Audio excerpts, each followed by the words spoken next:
Hello everyone and welcome back to another episode of Hawks Latest, your number one source for news, updates, rumors, opinions, and you guessed it, the latest and the greatest regarding the Atlanta Hawks. I'm your host Zach Langley, aka Langley ATL. Today we've got a full slate of updates to break down for you. This is the 119th episode of Hawks Latest presented by FanArt, so hopefully you guys have been enjoying the ride. I know I have, but today, like I said, we've got a lot to cover because the Hawks are back in the win column. Definitely something to be excited about, but it's a little bit bittersweet, if you will. They got that 117 to 112 victory over the Brooklyn Nets, a very, very bad Brooklyn Nets team. So it's a game they should have won regardless. And the game was a little bit too close at the end. But the win regardless was overshadowed by a potentially serious injury to none other than Atlanta's star point guard Trae Young.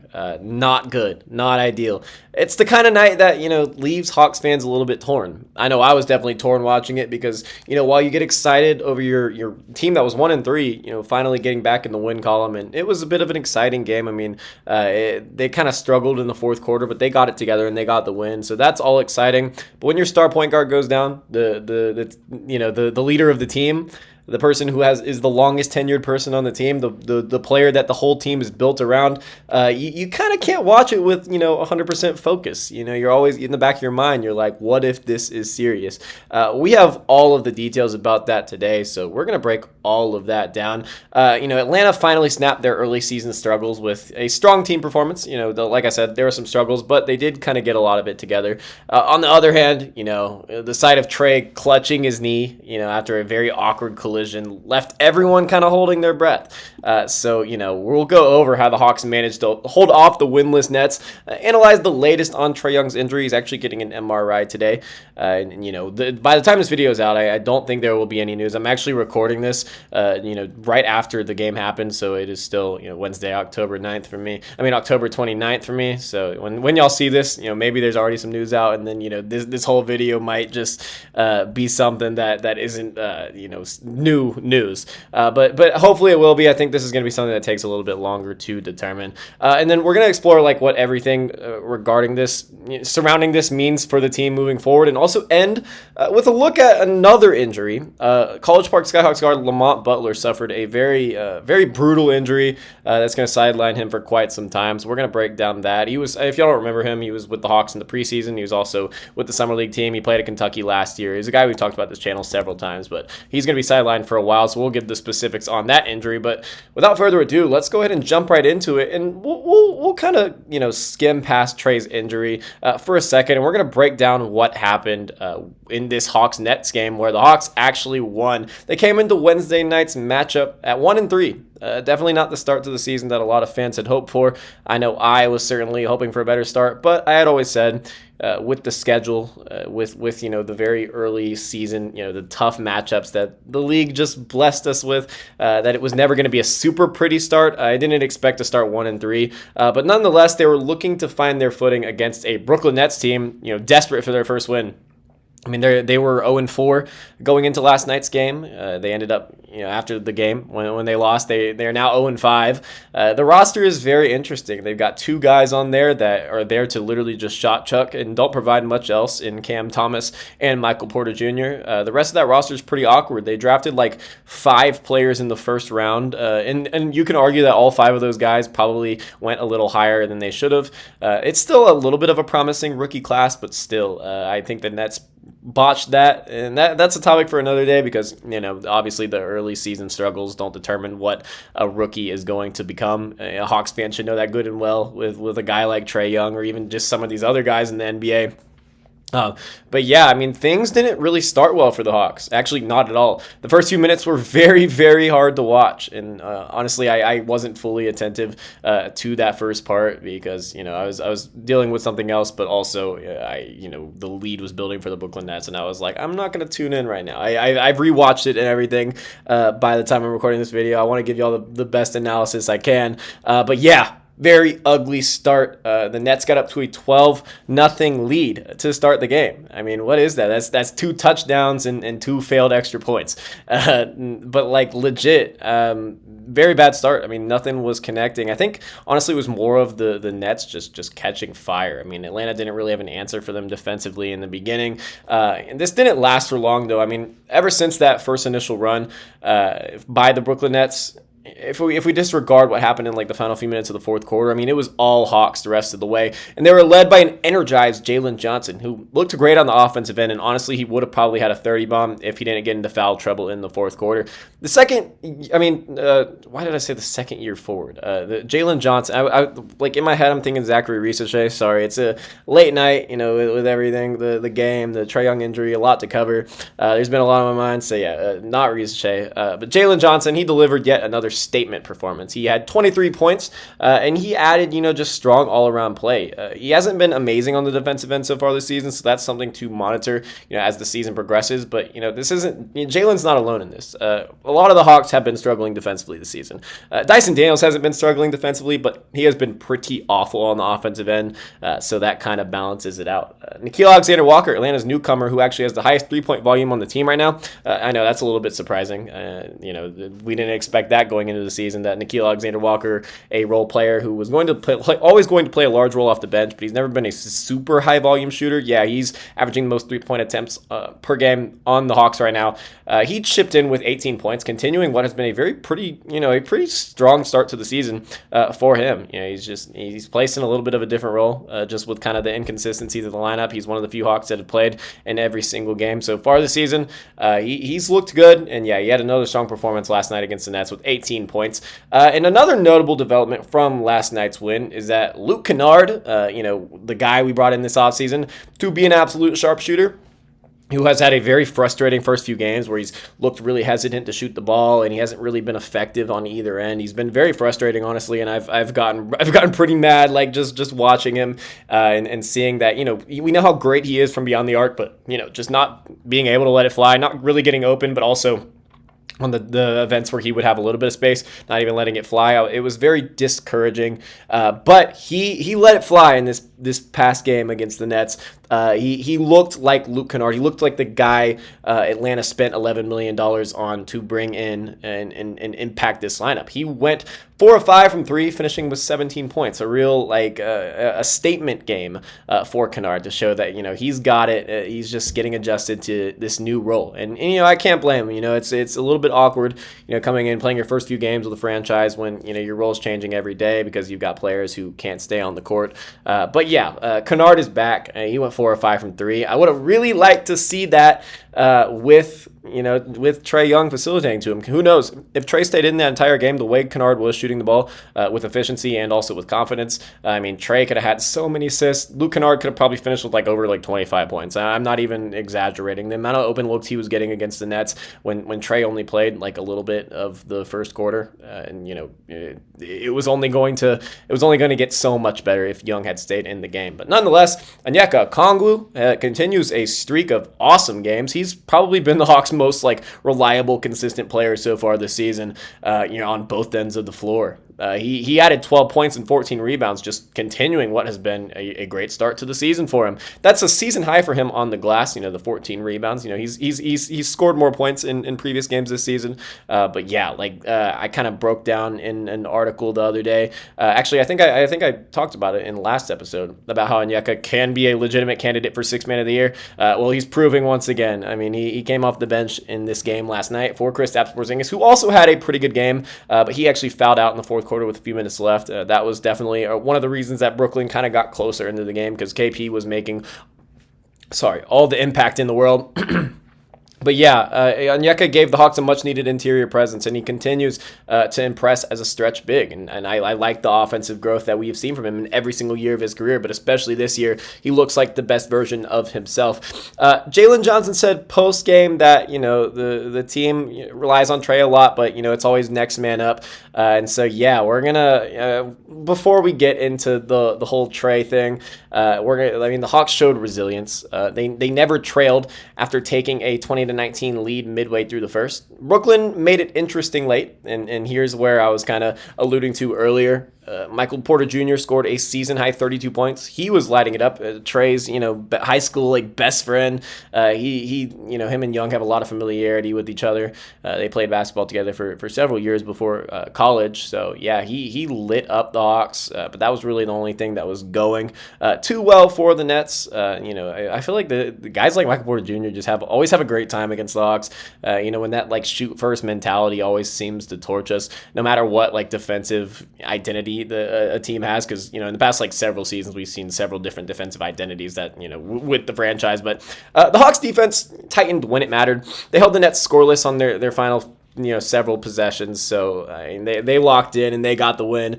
It was all good to see, but back in the mind, Trae Young got hurt. You can't be too excited. With the win, Atlanta now moves to 2-3 on the season, while Brooklyn falls to 0-5. Nightmare start for the Nets, but it's a very loaded draft class. I mean, these guys are, while they may not be officially tanking because, that's kind of against the rules, they're playing for one of these top guys. It's a loaded draft class with Darren Peterson, AJ DeBanson, Cam Boozer. It would be just the Nets' luck to have the worst record in the NBA again and get the 4th or 5th pick. Because there are good guys outside of the top 3, but this top 3 of DeBanson, Peterson, and Boozer is one of the best we've maybe ever seen. I mean, we're not gonna be able to know that until well into their careers, but this group looks really promising, and the Nets kind of need a franchise guy. So it'd be good to see them kind of luck out in the lottery a little bit. And if you have the worst record in the NBA, you're guaranteed a top 5 pick. So if hopefully they could land a top 3 pick, because that's where it looks like they're heading. Because this is not a good team on paper or really just on the court in general. This is actually Brooklyn's worst start since the 2015 season. So they're heading in that direction, and they've kind of been in that direction for a while. For the Atlanta Hawks, who are now 2-3. Their next game is going to be on the road. Once again, this is a part of a continued road trip where we're seeing them take on several teams. It is several games in a row that they will be traveling for, but they're going to be facing the defending Eastern Conference champion Indiana Pacers on Friday night on Halloween. This is a very different Pacers team than they saw last year. That team had Tyrese Halliburton and Miles Turner.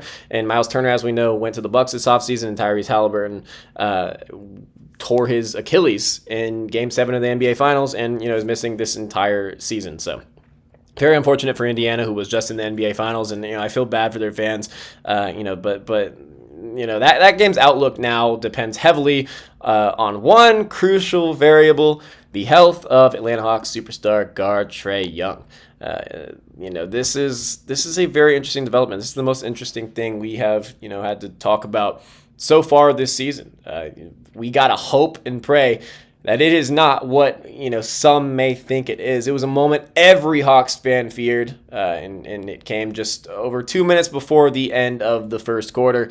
Trae Young had the ball, and this was actually right after he subbed back in, because Trae played the first few minutes of the quarter, and then he sat for a few minutes, and then he came back in towards the end of the quarter, as he usually does, as Quinn usually sticks with. But he was driving in the lane, and then teammate Mo Gay was pushed by Brooklyn's Noah Clowney, and this was not a flop by Gay. I've been seeing people on Twitter and stuff talking about how Trae got hurt because his teammate flopped. This was not a flop by Gay. He was pushed, hands extended, pushed by Noah Clowney, and then he lost his balance. He fell backwards into Trae, and he landed right on his knee, and Trae's ankle kind of rolled under it, and the knee bent in an area where it should not be bending.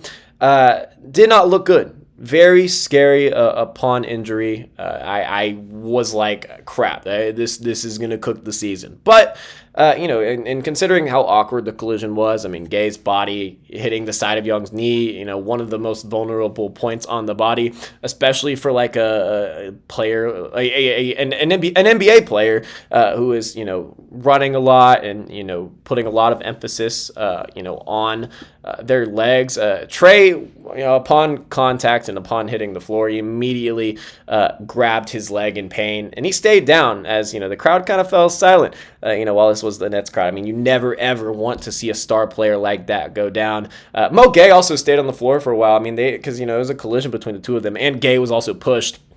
But yeah, Young was definitely down for a lot longer than Muhammad was. And after a, little bit of Trey actually had come out. Well, he didn't come out of the game at first, and that was where Hawks fans are staying a little bit optimistic with it. He got hurt, and then was on the floor for a while, but then he actually came back into the game. He was he's saying like, I'm good, but then just a few moments later, after he had ran a little bit on the court, like he jogged a little bit, and then he went over to the bench and he was like, yeah, take me out. He was very clearly in some pain. I mean, Dominique Wilkins on the broadcast said it. He was like, yeah, Young is definitely in pain. They took him back to the locker room, and then just a few minutes later, Trey was ruled out for the rest of the game with what the Hawks PR calls a right knee sprain, and that is not final. And because that initial diagnosis, it sounds mild. It sounds like it's not something to be really concerned about moving forward, but that is just the initial ruling. That is just a thing that they have to put out because they're ruling him out for the game. They can't just say rest. They can't just say knee injury.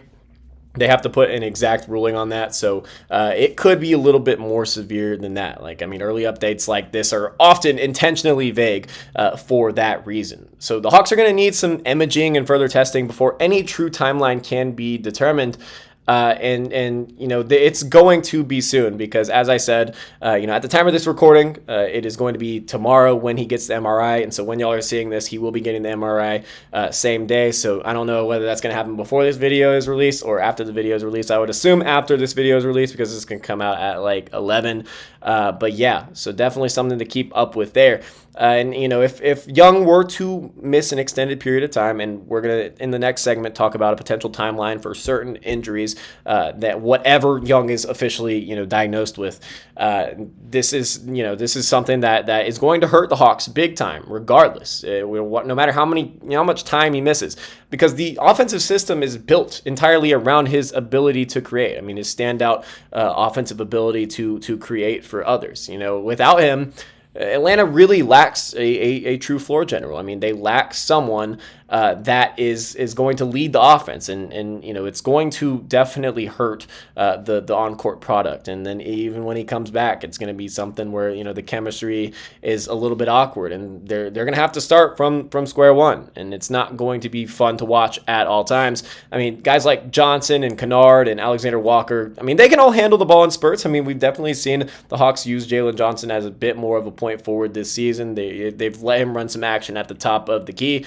But none of them are able to fully replicate. And you can say this about anyone in the league, but none of them are able to fully replicate the creation that Young brings. I mean, Young had the Atlanta Hawks in the top of the league in shot quality last season, even though the guys could not hit the shots.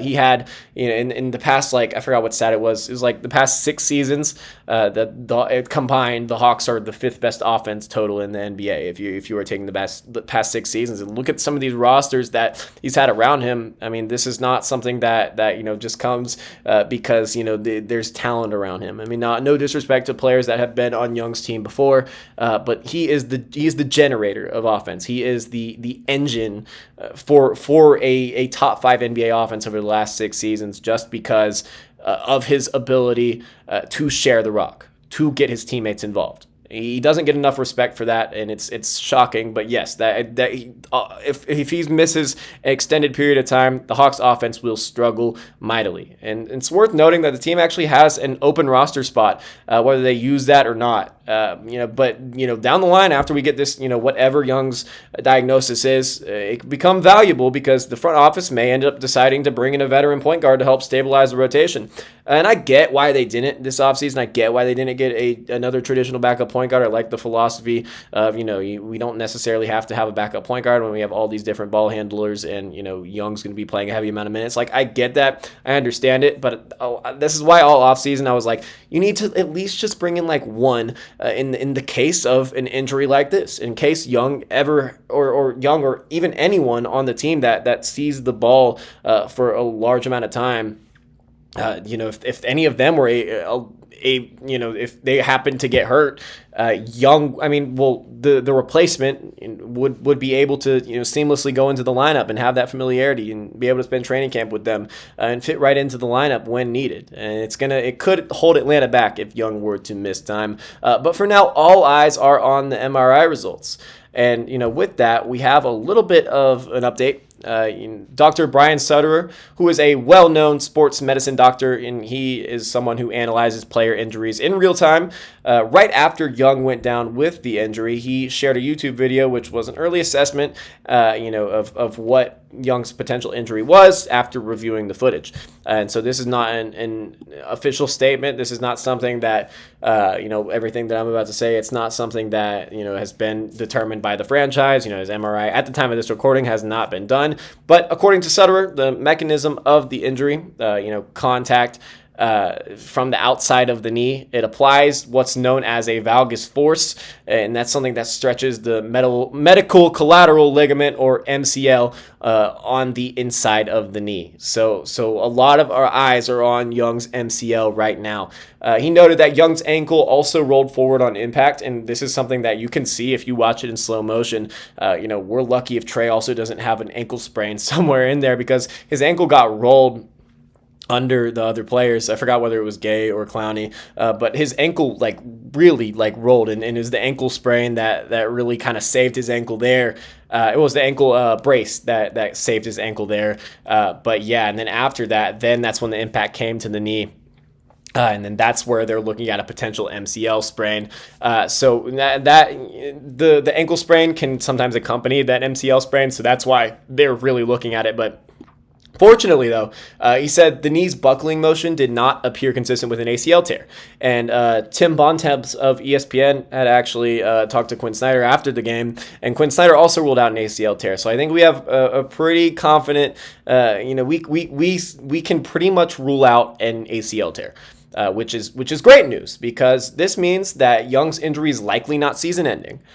So that is definitely something to be optimistic about, because upon injury, right after we saw it, a lot of people's minds were at, okay, what do we do now if Young were to miss extended time? So he could miss extended time still, but it's likely that he won't miss the entire season, which is a huge sigh of relief. Regardless of how much time he actually has to miss, and the ACL tear would have been much more devastating than the alternative. So that's good to hear, at least, and that was good to hear, after, pretty much soon after the game, because a lot of people were worrying about that. So, and if his early read is accurate, this can mean anywhere between from 2 to 4 weeks for recovery time. If it's that lower grade MCL sprain that he has been saying that it probably is. It's also a ligament that kind of heals faster than many other ligaments in the knee.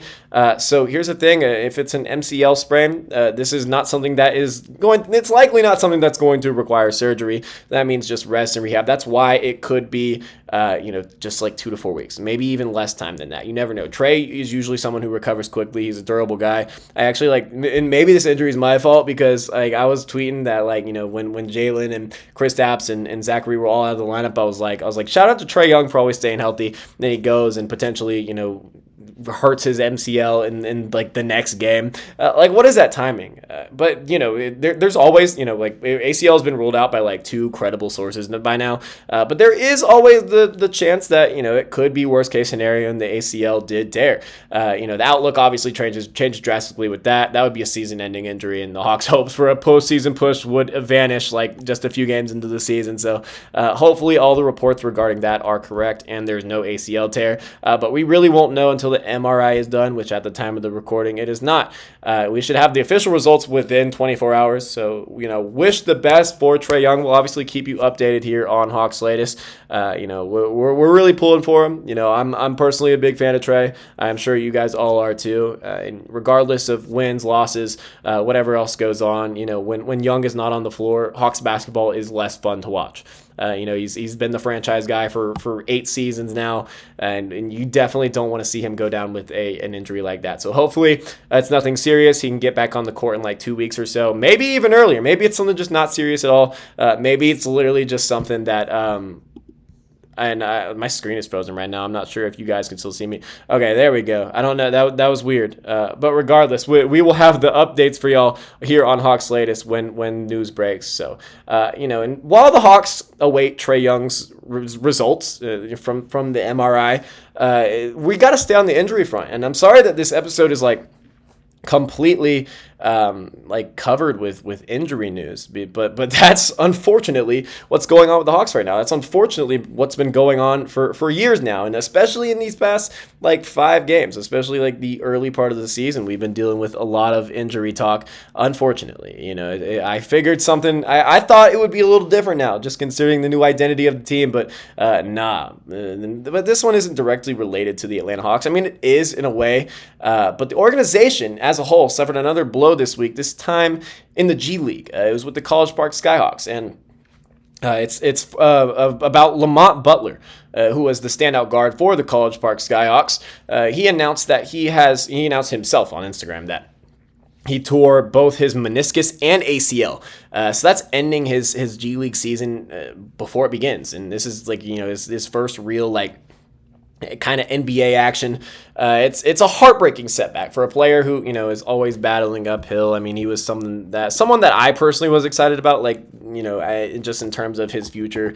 Not even really with the Hawks, but I mean, I enjoyed watching him play at Kentucky, and really just in college in general. And then he had some good minutes with the Hawks in preseason. And Butler first gained national attention in 2023 when he led the San Diego State Aztecs on a little bit of a run in the NCAA tournament, and then he went undrafted, and then he joined, and then he played for Kentucky, obviously before that, but he went undrafted, and then he joined the Hawks organization through summer league and camp deals. He didn't, he didn't make that. Well, he made the summer league team, but he didn't play at all in summer league, so that was definitely not ideal. And I remember so vividly because I wrote an article about him. I made like several videos about him, and then he just didn't play at all in the summer league. And I was like, well, like what the hell was the point of that?